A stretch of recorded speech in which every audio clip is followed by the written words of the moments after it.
마테오가 전한 거룩한 복음입니다. 주님 영광 받으소서. 그때 예수님께서 제자들에게 이런 비유를 들어 말씀하셨다.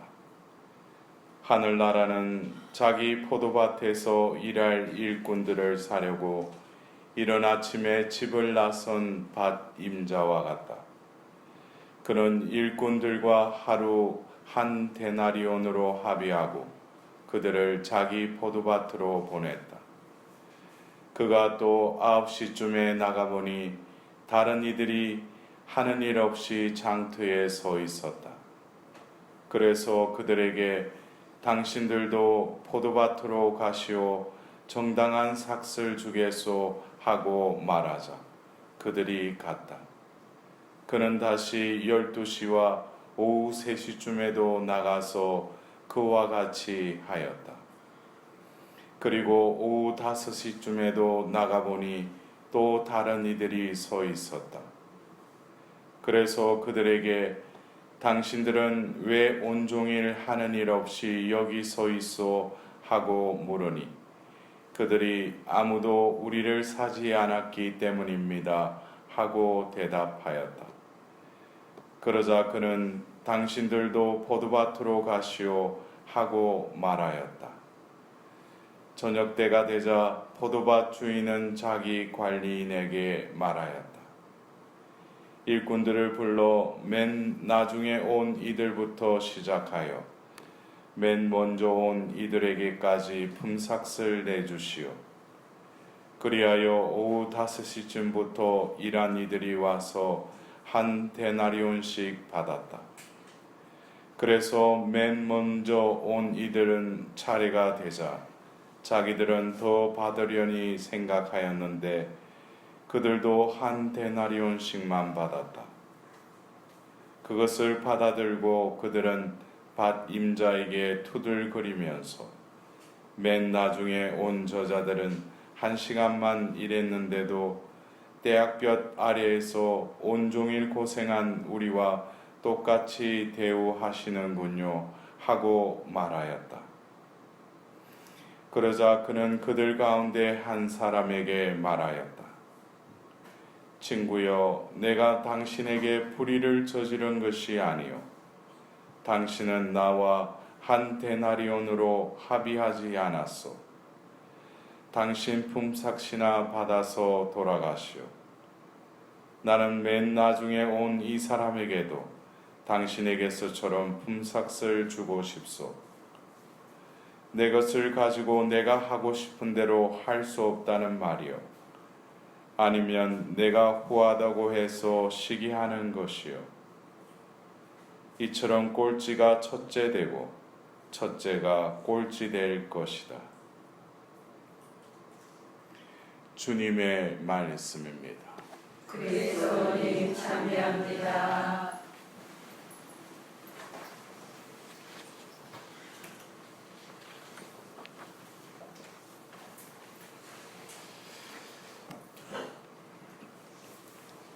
우리가 오늘 일독서의 말씀을 듣노라면 지난주 우리가 여호수아기를 들으면서 24장에 여호수아가 이제 이스라엘 백성들을 다시 이렇게 스캠해서 모이게 해서 그 이스라엘 12지파들에게 하느님께서 우리 이스라엘 백성들을 어떻게 이끌어 오셨는지, 우리 선조 때부터 또 하느님께서 우리를 이집트에서 또 홍해 바다를 건너게 하시고 또 우리를 이끌어 오신 업적을 고백을 합니다. 그리고 나와 우리 집안은 주님을 섬기겠다고 라고 이렇게 고백을 하죠. 그리고 이스라엘 백성들에게 똑같이 너희들은 어떻게 하겠느냐 하자 그들이 뭐라고 했어요? 예?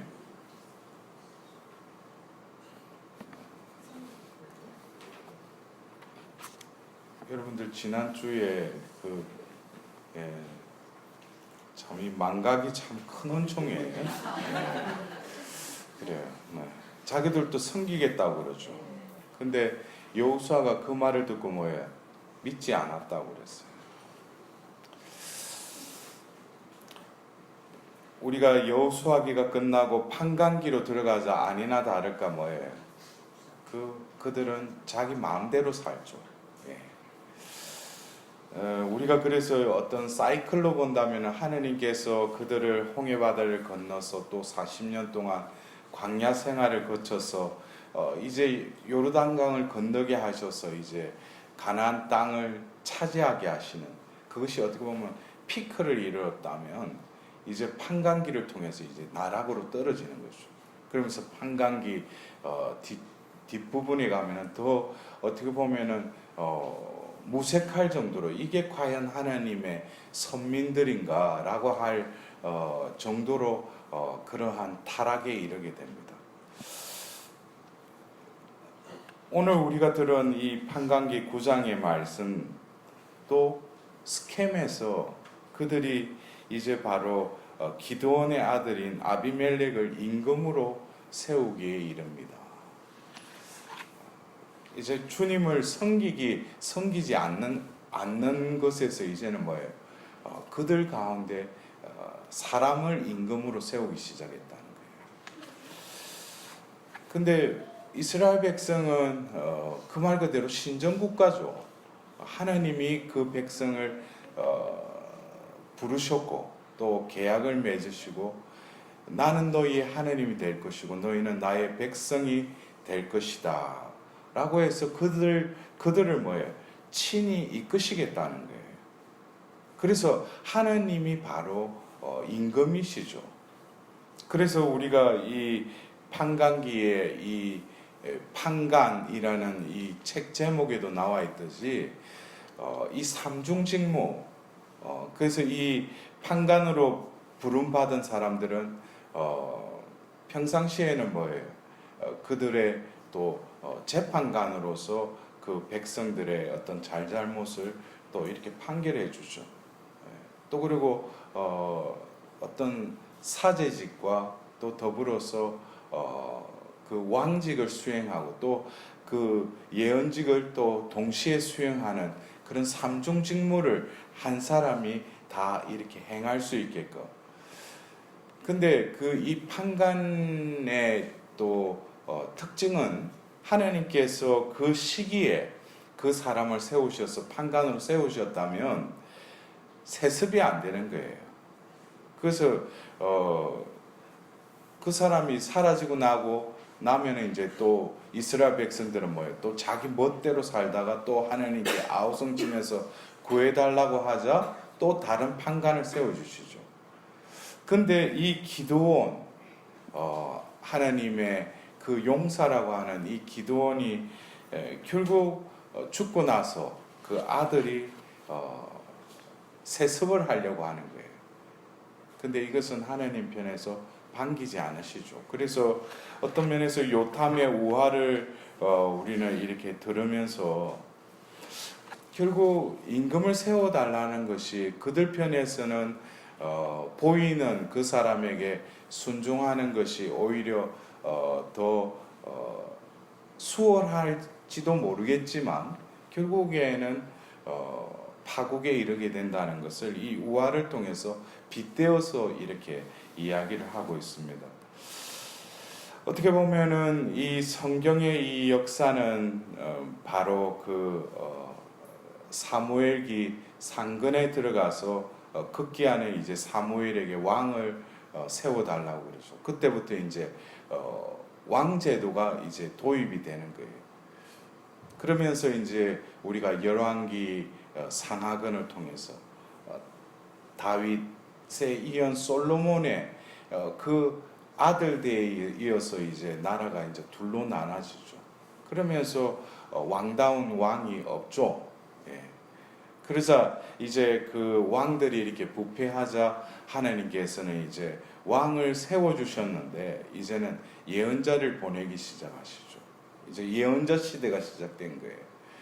그러나 이스라엘 백성들은 그 예언자의 말을 듣지 않고 유배로 가죠. 그러면서 유배를 갔다 오면서 이제는 다시금 이제 성벽과 성전을 재건하면서 제사장 제도가 다시금 부활하게 돼요. 그래서 결국 이 왕제도, 예언자 시대, 또 제사장 시대 이렇게 구약이 이렇게 흘러갑니다. 결국 이 신약에 와서 이 판관, 참다운 판관이 이 땅에 오셨죠. 그분이 바로 예수님이시죠. 그래서 사람들은 예수님을 또 예언자 중에 한 사람이라고도 그러고, 예? 여러 가지 또 그 요한복음에는 그 빵을 많게 하는 그 기적을 일으키고 예수님을 뭐라고 그래? 왕으로 모시려고 하죠. 그러나 예수님께서 진짜 드러내고 싶은 그 임금, 왕다움은 세상 사람들이 생각하는 그 왕이 아니었죠. 결국 처참하게 십자가에 죽어가는, 그러나 어떤 그 명패에 적혀있는 요한복음 19장 19절에도 유다인들의 임금 나사렛 예수라는 그 명패가 붙여집니다.